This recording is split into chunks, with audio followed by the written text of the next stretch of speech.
On today's episode, who will win the race for the self-driving car? Maybe no one.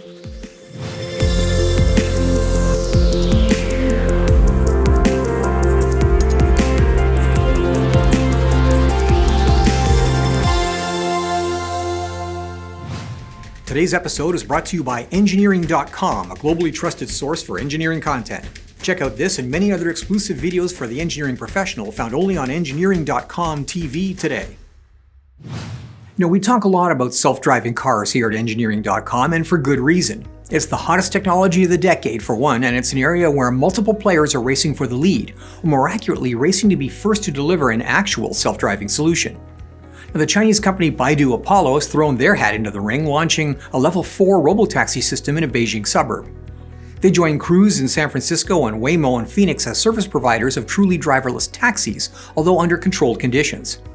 Now, no matter what the system, they all operate under restrictive conditions, whether it be visibility or the spatial limitations of their geo-fenced and carefully mapped operating zones.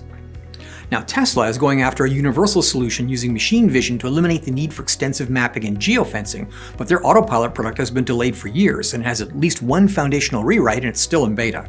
Now, 5 years ago, industry experts predicted that the problem would have been solved by now, but some experts now feel that we're still a decade away. Why? Now, I've already commented on potential regulatory issues, but in technological terms, there's traditionally been two schools of thought. One is to give the taxi an inbuilt map of its environment so it already knows where it is and infills local transitory information through sensors, like people and traffic. Now, the other is to use an onboard AI to take real-time sensor data and make decisions the way human drivers do. The geo-fenced solution, well, it reduces the demand on algorithms. Now, knowing where you are at a moment in time is a big part of solving any driving problem. The Tesla machine vision approach emulates what humans do, but the neuroscientists are not really sure how we do what we do behind the wheel, and its computational load is significantly heavier.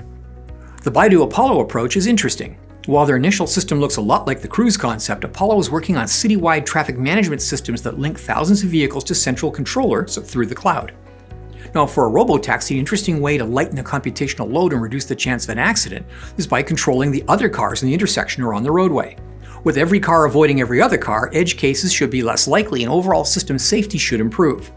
Now, I can see this working in China, but I have difficulty imagining how a Western city could mandate total central control of every vehicle, even in a congested downtown core. So does this give the Chinese company the advantage?